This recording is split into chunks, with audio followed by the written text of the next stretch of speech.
Hi friends, welcome to math mission 91। तो आज किस वीडियो में देखने वाले हैं क्लास 10th का मैथ प्रश्नवाली 1.2 को। यहाँ पे क्वेश्चन नंबर हम लोग 6 को हल करेंगे। हम लोग क्वेश्चन नंबर 1 2 3 4 5 तक ऑलरेडी सॉल्व कर चुके हैं।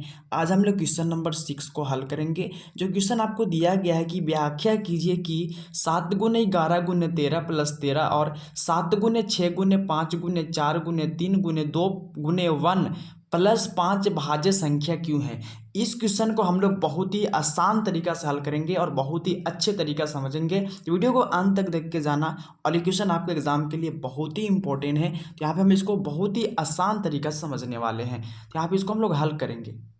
तो देखिए, यहाँ पे क्वेश्चन आपको दिया गया था कि व्याख्या कीजिए कि 7 गुने 11 गुने 13 प्लस 13 और 7 गुने 6 गुने 5 गुने 4 गुने 3 गुने 2 प्लस 5 भाज्य संख्या क्यों है। देखो, इस क्वेश्चन को सॉल्व करने से पहले आपको भाज्य संख्या और अभाज्य संख्या पता होना बहुत ही जरूरी है मेरे दोस्त। देखो, यहाँ पे भाज्य संख्या और अभाज्य संख्या होता है क्या, समझिएगा। यहाँ पे मैंने लिखा भाज्य संख्या। सबसे पहले देखो, भाज्य संख्या जो होता है वो वैसा संख्या होता है जिसका गुणनफल 2 से अधिक हो, उसे भाज्य संख्या कहते हैं। ठीक है, मतलब जिसका गुणनखंड करने पर क्या हो, 2 से अधिक संख्या आ जाए। जिस संख्या को हम गुणनखंड करेंगे, अगर उसका गुणनफल 2 से अधिक संख्या आएगा, वह संख्या क्या होगा आपका, वह संख्या भाज्य संख्या होता है। ठीक है ना। और यहाँ पे मैंने नोट में जो याद करने का सबसे आसान तरीका समझना कि वो ऐसा संख्या जो एक या खुद के अलावा किसी और संख्या से कट जाए। मतलब वो ऐसा संख्या जो एक और खुद के अलावा कोई और संख्या से भी कटे, उसे क्या कहते हैं हम लोग, भाज्य संख्या कहते हैं ना। उसे क्या कहते हैं, भाज्य संख्या कहते हैं। तो भाज्य संख्या समझने में कोई दिक्कत नहीं है। इसको हम लोग एग्जाम्पल को लेके समझेंगे क्या होता है भाज्य संख्या और कैसे कटता है। देखो, जैसे मैं आपका एग्जाम्पल यहाँ पे दिया गया है 4 8 9। तो देखो, अगर 4 को हम अगर गुणनखंड कर देंगे, ठीक है, तो 4 को 2 से लगाएंगे तो कटेगा 2 बार में और 2 से कटेगा 1 बार में। मतलब देखो, यहाँ फिर 1 से 1 कटेगा 1 बार में। मैं आपको अभी क्या बताया कि वैसा संख्या जिसका गुणनफल 2 से अधिक होगा। तो देखो, इसका क्या 2 से अधिक नहीं है। यहाँ पे 2 गुना 2 है, फिर गुना में क्या 1 है। मतलब ये 2 से क्या 1 अधिक 3 आ गया। तो आपको यही समझना है, मतलब जिसका गुणनफल करने पर जिसका गुणनखंड करने पर वो क्या हो, 2 से अधिक हो, उसे भाज्य संख्या कहते हैं। और यहाँ पे ये वाला समझिएगा, नोट वाला जो लिखा हुआ है। और बहुत लोग को यही सब याद रहता है कि वैसा संख्या जो एक या खुद के अलावा किसी और संख्या से कटे। जैसे यहाँ पे 4 जो है वो क्या होगा, 2 से भी कटेगा, 2 बार में कटेगा। और 4 जो है 4 से भी कटेगा, ठीक है, 1 बार में कटेगा। और ये 1 से भी कटेगा। तो समझिए यहाँ पे आप, ठीक है ना, 1 से कटेगा 4 बार में। मतलब ये संख्या जो है एक या खुद के अलावा 1 से भी कट रहा है और खुद से भी कट रहा है। देखो यहाँ पे 4 जो है ये 4 से भी कटा, 1 से भी कटा। एक और खुद के अलावा, क्या मैंने पढ़ा कि वैसी संख्या जो एक या खुद के अलावा किसी और संख्या से कटे। तो किसी और संख्या किससे कट रहा है, ये 2 से कट जा रहा। तो ये क्या हो जाएगा आपका भाज्य संख्या। मतलब आपको एक भाषा में याद रखना है, एक शॉर्टकट में याद रखना कि वैसा संख्या जो एक या खुद के अलावा किसी और संख्या से कट जाए, उसे भाज्य संख्या कहते हैं। ठीक है, चलो आगे आपका अभाज्य संख्या है, तो इसको भी समझ लीजिएगा। अभाज्य संख्या उसे कहते हैं जिसका गुणनफल मात्र 2 हो। जो संख्या जो है सिर्फ एक और खुद से कटे, जो संख्या एक और खुद से कटे, उसे हम लोग अभाज्य संख्या कहते हैं। एग्जाम्पल 1 है, 3 5 है, 7 है। देखो, ये संख्या अभाज्य संख्या बहुत ही इंपॉर्टेंट होता है। और ये आपके एग्जाम में ना ऑब्जेक्टिव नंबर में, मेरे दोस्त, ये आपके एग्जाम में ऑब्जेक्टिव नंबर में क्वेश्चन आते हैं कि निम्नलिखित में कौन अभाज्य संख्या है। आपको ऑप्शन दिया रहेगा, आपको टिक आउट करना रहता है। ठीक है ना। तो आप अभाज्य संख्या का समझ लेना थोड़ा सा। अभाज्य संख्या जो होता है वैसा संख्या जो क्या होता है, एक और खुद से सिर्फ कटेगा। जैसे यहाँ पे 1 3 5 दिया, समझिएगा। देखो, जैसे यहाँ पे आपका अभाज्य संख्या में समझना, 1 है और 3 है, क्या 5 है।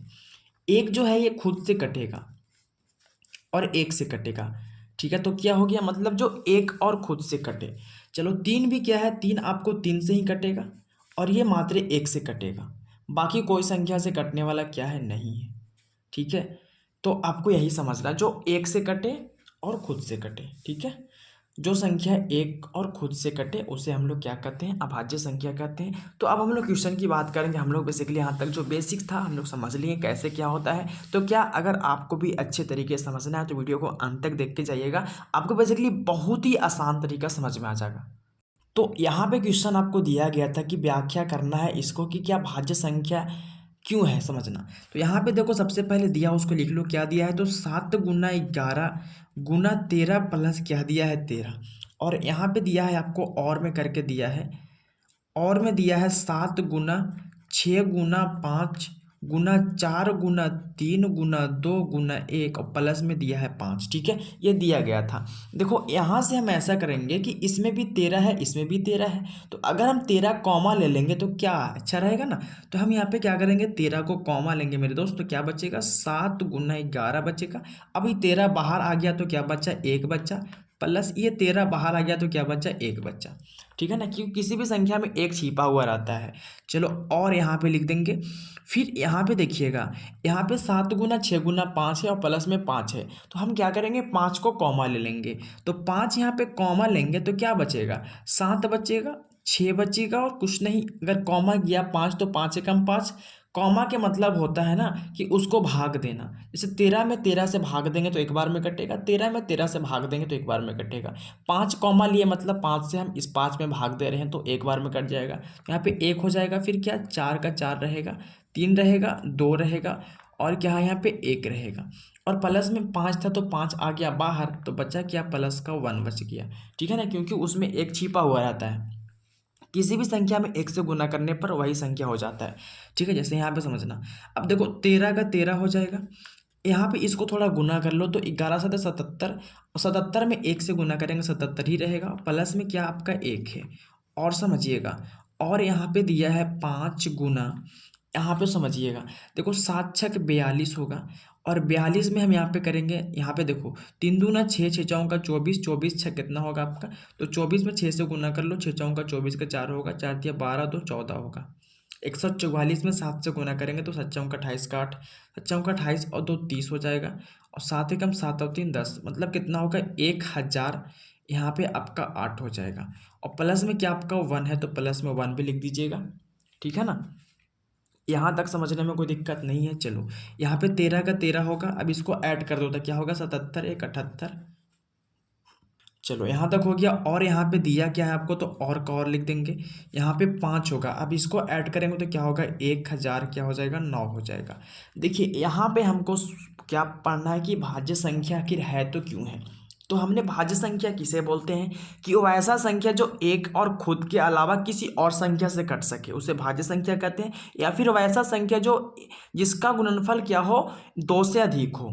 जैसे यहाँ पे 2 संख्या ऑलरेडी है, ब्रैकेट का मतलब गुना होता है। ठीक है ना, तो 13 गुने हम 78 लिख सकते हैं, और गुने में हम 1 लिख सकते हैं। या फिर आप 78 को गुणनखंड कीजिएगा तो बहुत सा संख्या आ जाएगा। ठीक है ना, यहाँ पे समझ गए आप। जैसे यहाँ पे 78 को गुणनखंड करेंगे तो बहुत सा संख्या आएगा, तो मतलब जो संख्या 2 जिसका गुणनफल क्या हो 2 से अधिक होना चाहिए। तो देखो तो ये 2 से अधिक नहीं है, एक अधिक है ना, और इसका जब तोड़ेंगे तो और अधिक हो जाएगा। तो क्या ये इसी आपको बताना है कि भाज्य संख्या है, तो यहाँ पे लिख देंगे कि इसका गुणनफल 2 से अधिक संख्या आ रहा है, इसीलिए भाज्य संख्या है। ठीक है ना, यहाँ पे इसको भी सेम तरीके से करेंगे। तो यहाँ पे 5 है और ब्रैकेट का मतलब गुना होता है, तो 1009, और गुने में आप 1 कर सकते हैं, क्यों किसी भी संख्या में 1 से गुना करने पर 1 ही रह जाता है। ठीक है ना, तो आपको यही समझना था कि गुणनफल जिसका 2 से अधिक रहेगा वह संख्या भाज्य संख्या होता है। तो इसका गुणनफल मेरा 2 से अधिक है, इसका भी 2 से अधिक है, तो यहाँ पे लिख देंगे इसका गुणनफल क्या है, तो इसका गुणनफल जो है, इसका गुणनफल आपका क्या है 2 से अधिक है, 2 से क्या है अधिक है, 2 से अधिक है, इसीलिए यह क्या है, इसीलिए का चिन्ह ये होता है। ठीक है ना, इसीलिए यह क्या है, भाज्य संख्या है, भाज्य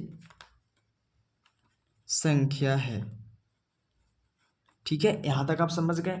फाइनली आपको बहुत ही आसान तरीका समझ में आ गया कैसे करना है। जब भी आपके एग्जाम में इस टाइप से क्वेश्चन आएंगे तो आप बेसिकली इस वीडियो के माध्यम से बहुत ही अच्छे तरीके से हल कर सकते हो। ठीक है, तो फाइनली मैंने यहाँ पे क्वेश्चन नंबर 6 को भी सॉल्व कर लिया। हम लोग 5 तक ऑलरेडी सॉल्व कर चुके हैं, अगर आपने नहीं देखा तो प्लीज़ जाके देख लीजिएगा। इसका वीडियो जो है प्लेलिस्ट में पड़ा हुआ है। ठीक है ना, तो हम लोग 6 का सॉल्व कर लिए। अब जो लास्ट क्वेश्चन 7 का है ना, उसको हम लोग नेक्स्ट वीडियो में सॉल्व करेंगे। तो आज का वीडियो यहीं पर एंड करेंगे, फिर मिलते हैं आपसे नेक्स्ट वीडियो में। तब तक के लिए जय हिंद, जय भारत।